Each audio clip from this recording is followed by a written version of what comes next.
કચ્છ જિલ્લા કોંગ્રેસ સમિતિની કોંગ્રેસ કારોબારીમાં શક્તિસિંહ ગોહિલ તેમજ કુલદીપ શર્માએ કર્યા નરેન્દ્ર મોદી પર પ્રહારો।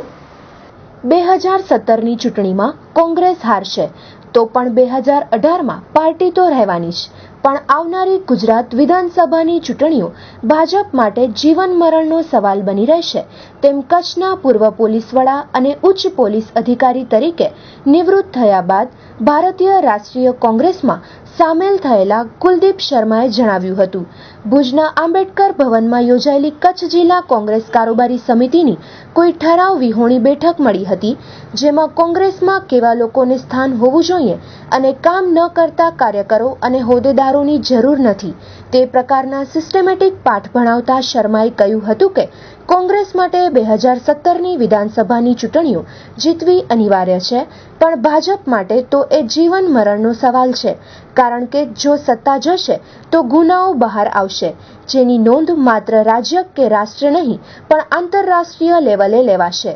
બેઠકમાં પ્રભારીઓ પ્રદ્યુમ્નસિંહ જાડેજા, માજી નાણામંત્રી બાબુભાઈ શાહ, પ્રદેશ મંત્રી જુમ્મા રાયમા, જિલ્લા પંચાયતના વિરોધ પક્ષના નેતા વી.કે. હુંબલ, પીઢ નેતા આદમ ચાકી, મહામંત્રી દેવરાજ ગઢવી તેમજ મંત્રી ઘનશ્યામસિંહ ભાટી, પ્રવક્તા ઘની કુંભાર, ચેતન જોશી, રજાક ચાકી તથા અન્ય હોદ્દેદારો અને શહેર તાલુકાના સભ્યો સામેલ થયા હતા। અબડાસાના ધારાસભ્ય અને રાષ્ટ્રીય પ્રવક્તા શક્તિસિંહ ગોહિલે વડાપ્રધાન નરેન્દ્ર મોદી પર આકરા તીર છોડ્યા હતા। તેમણે નોટબંધીનો મુદ્દો ઉઠાવીને મોદીને ભ્રષ્ટાચારના જાદુગર કહ્યા હતા। કોઈ દેશમાં આતંકવાદને ડામવા કે ભ્રષ્ટાચાર નાથવા અથવા કાળું ધન બહાર લાવવા નોટબંધી લદાઈ નથી। કેન્યા અને ઝિમ્બાબ્વે પ્રથમ 10માં આવતા કેશલેસ દેશ છે, પણ ભ્રષ્ટાચારમાં પણ પ્રથમ 10માં આવે છે, એટલે હિન્દુસ્તાનમાં સામાન્ય જનતાને હાલાકી ભોગવવા સિવાય કોઈ ફાયદો નથી થયો। રિલાયન્સના જીઓ અને ચાઇનીઝ પેટીએમને ફાયદો કરાવવા મોદીએ નોટબંધી કરી હોવાનો આક્ષેપ પણ કર્યો હતો। કચ્છની 6 વિધાનસભા બેઠક પર આવી જાગૃતિ લાવવા જાહેર સભાઓ કરાશે અને તે ગુજરાતમાં સૌથી વધુ મેદનીવાળી હોય તેવી તૈયારી કરવા જિલ્લા સંગઠનને તેમણે સૂચના આપી હતી। હવે આજે જે કચ્છની મુલાકાત છે એ મુખ્યત્વે તો ભારતીય રાષ્ટ્રીય કોંગ્રેસને કચ્છ જિલ્લામાં મજબૂત કરવાના ઈરાદાથી આ મિટિંગો રાખવામાં આવી। આપ જાણો છો કે કોંગ્રેસ 1885માં જન્મેલો દુનિયામાં જે મોટામાં મોટા 3 પક્ષ કહેવાય એ પૈકીનો એક પક્ષ છે।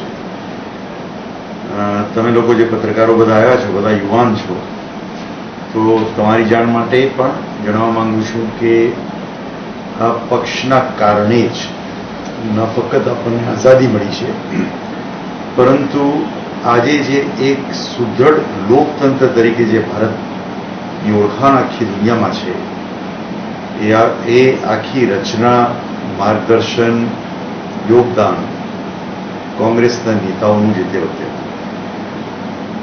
છેલ્લા ઘણા વખતથી એક એવી છાપ ઉદ્ભવે છે કે પ્રજા જે છે એ કોંગ્રેસને પસંદ નથી કરતી।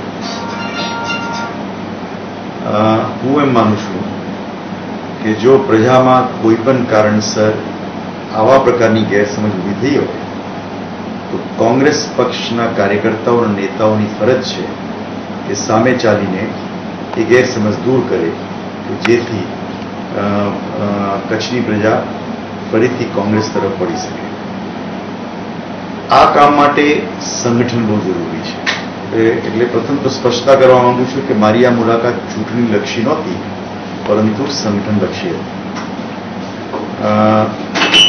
આજની બેઠકમાં જે માર્ગદર્શન આપવામાં આવ્યું એ જ કહેવામાં આવ્યું છે કે એક રાજકીય પક્ષ બહુ ગંભીર રાજકીય પક્ષની પ્રક્રિયા બહુ ગંભીર પ્રક્રિયા હોય છે, કારણ કે રાજકીય પક્ષ બંધારણમાં જે વ્યવસ્થા છે તે પ્રમાણે ઉમેદવારો રજૂ કરે છે, ચૂંટણી પ્રક્રિયા દ્વારા આ ઉમેદવારો સરકાર બનાવે છે અને સરકારો પછી પ્રજાના હિતમાં કામ કરતી હોય છે। એટલે કેવી રીતે સારા કોંગ્રેસમેન એન્ડ વુમન ને આપણે શોધી શકીએ, એને જવાબદારી સોંપીએ, કેવી રીતે આ પક્ષને ફરીથી સેવાભાવી અને પ્રજાલક્ષી બનાવી શકીએ, તે હેતુથી આ મિટિંગ રાખી. વિશેષ તો મેં એક જ વાત મૂકી છે કે માની લો કે કોઈ પણ વ્યક્તિ આજે કામ કરે તો એક ચોક્કસ કારણસર એ પક્ષમાં આવતી હોય છે. પ્રથમ તો એ છે કે કોંગ્રેસની આઈડિયોલોજી ને વરેલી હોય તો જ આવે, અને બીજું એ છે કે એનામાં મહત્વાકાંક્ષા છે. અમે એવું માનીએ છીએ કે મહત્વાકાંક્ષા હોવી એમાં ખોટું, કારણ કે મહત્વાકાંક્ષી વ્યક્તિ હશે તો એનામાં કામ કરવાનું ઈચ્છા હશે, જોમ હશે, પરંતુ એક સ્પષ્ટતા હોવી જોઈએ કે પ્રથમ ભારત રાષ્ટ્ર, પછી ભારતીય રાષ્ટ્રીય કોંગ્રેસ અને વ્યક્તિની મહત્વાકાંક્ષા છેલ્લે, એ પ્રમાણે જો ક્રમ જળવાઈ રહેશે તો પછી ભૂલની જોગવાઈ નથી.